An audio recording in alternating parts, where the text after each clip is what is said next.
Bismillahirrahmanirrahim.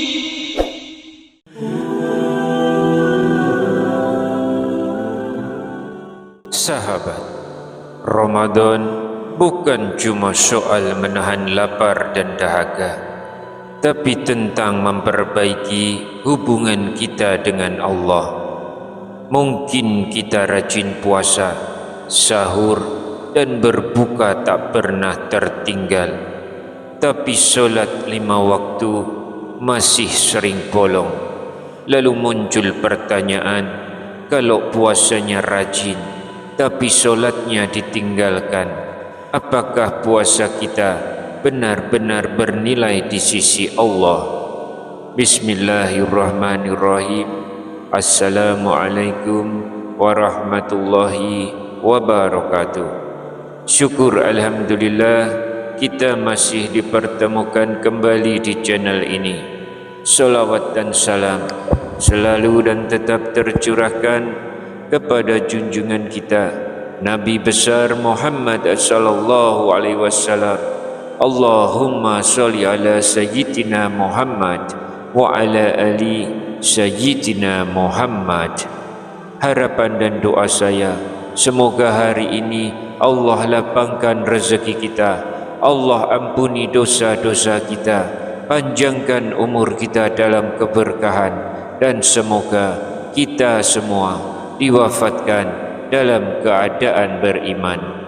Dan jangan lupa sahabat, tuliskanlah solawat di kolom komentar. Insya Allah itu akan menjadi tanda cinta kita kepada Rasulullah sallallahu alaihi wasallam, dan semoga kita semua mendapat syafaat beliau di hari akhir nanti. Amin ya rabbal alamin. Sahabat beriman yang dirahmati Allah, puasa Ramadan adalah ibadah yang hukumnya wajib bagi setiap muslim yang sudah mukallaf. Barang siapa mengingkari kewajiban puasa di bulan Ramadan, maka ia telah keluar dari lingkaran Islam. Namun, bagaimana dengan orang yang rajin berpuasa tapi tidak mengerjakan solat? Apakah ibadah puasanya diterima?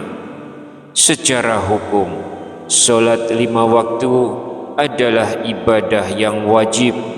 Konsekuensi hukum bagi orang yang meninggalkan solat, amalannya terancam tidak bernilai di sisi Allah, baik berupa haji, puasa, zakat, atau amalan lainnya.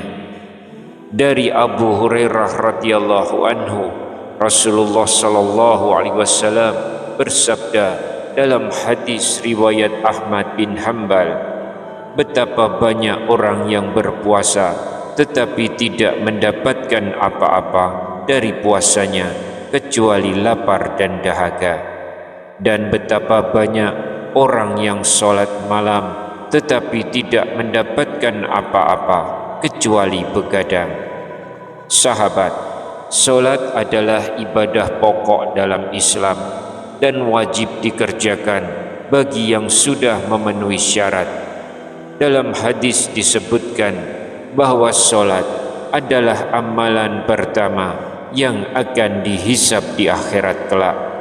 Hadis riwayat Ibnu Majah, awwalu ma yuhassabu bihil abdu yaumal qiyamah as-sholah, yang artinya amalan pertama yang dihisab pada hari kiamat adalah solatnya. Bahkan dalam hadis yang lain disebutkan pembatas antara seorang mukmin dan kafir adalah meninggalkan solat. Dalam hadis riwayat Ibnu Majah, perjanjian antara kami dan mereka adalah solat. Barang siapa meninggalkannya, maka sungguh ia telah kafir.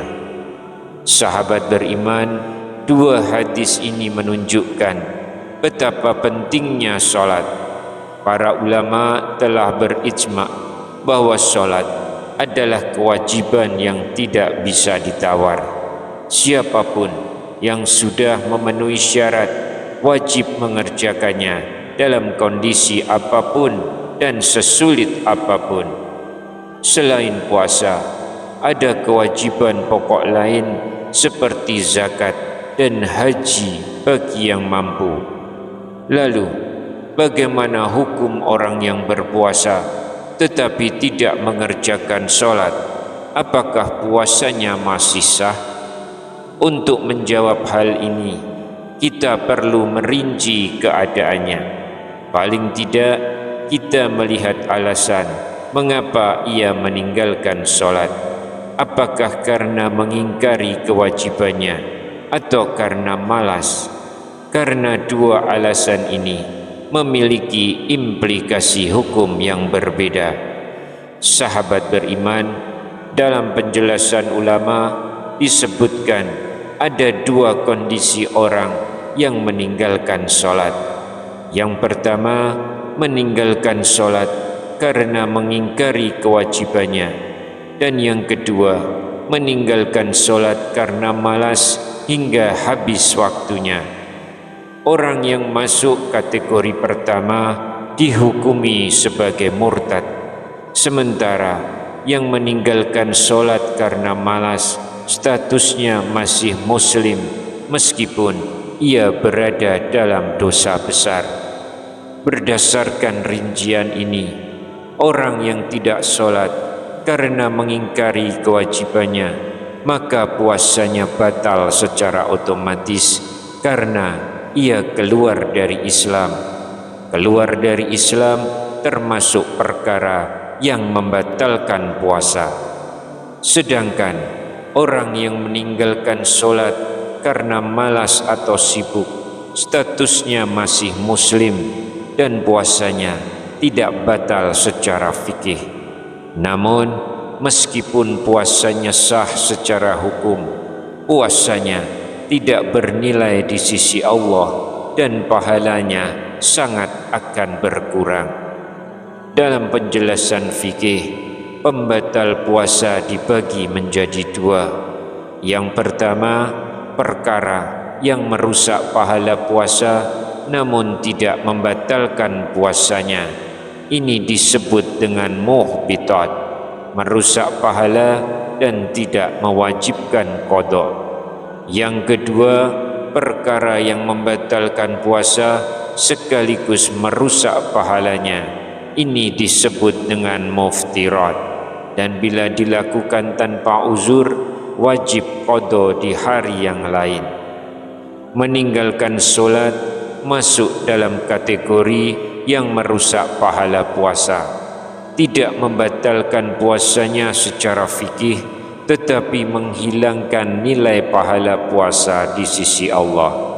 Meskipun demikian, orang yang tidak solat tetap diwajibkan berpuasa dan wajib mengqada solat yang ia tinggalkan. Sahabat beriman yang dirahmati Allah, itulah pembahasan tentang orang yang berpuasa namun tidak melaksanakan solat. Semoga di bulan Ramadan ini kita semua diberikan taufik untuk istiqomah menjaga puasa dan istiqomah menjaga solat 5 waktu kita. Amin ya rabbal alamin. Semoga apa yang kami sampaikan bermanfaat untuk kita semua. Wassalamualaikum warahmatullahi wabarakatuh.